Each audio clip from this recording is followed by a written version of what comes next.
Chaîne de l'info.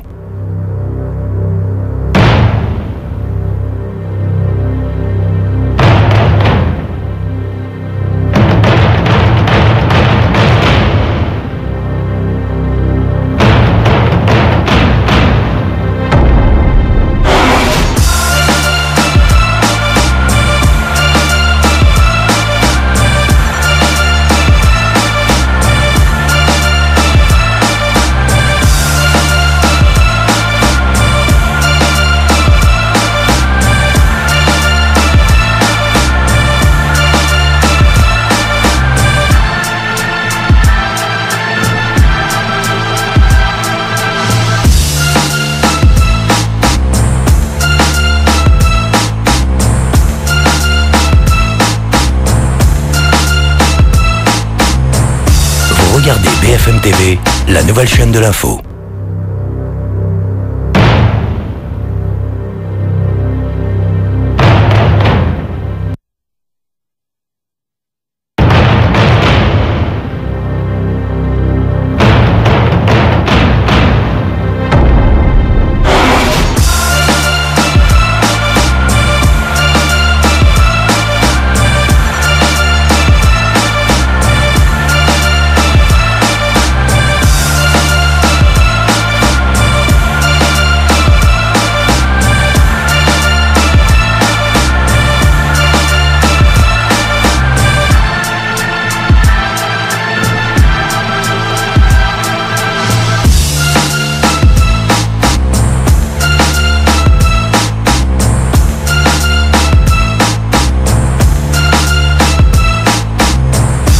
Regardez BFM TV, la nouvelle chaîne de l'info.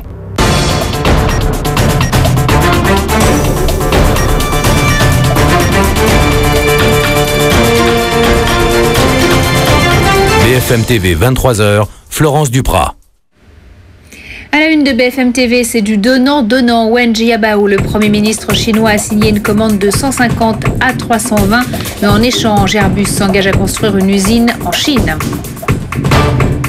Un ingénieur français a été enlevé à Bagdad. Jacques Chirac a assuré que tout est mis en œuvre pour obtenir sa libération.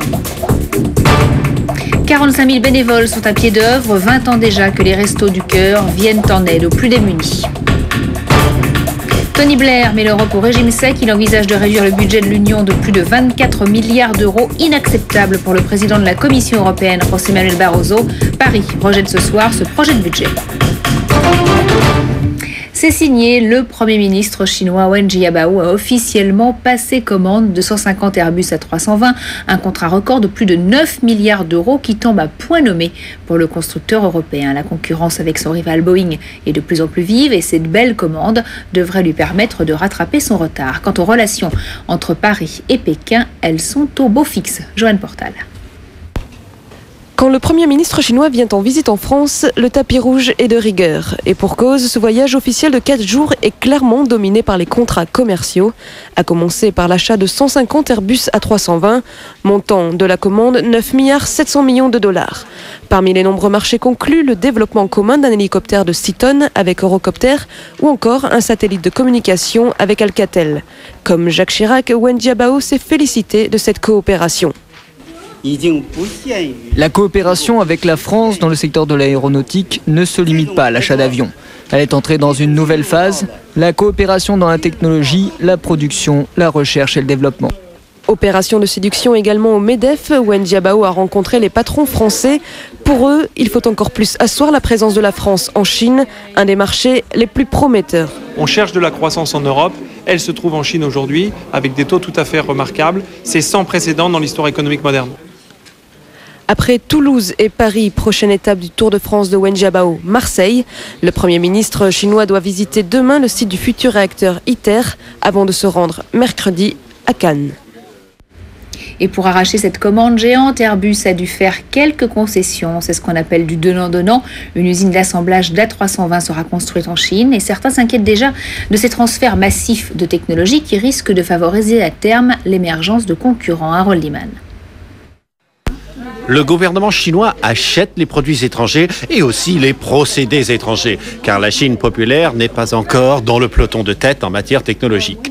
Ce lundi, les contrats signés entre la République française et la République populaire de Chine sont nombreux. Mais les entreprises françaises risquent-elles de transférer trop de secrets technologiques avec la bénédiction du gouvernement français?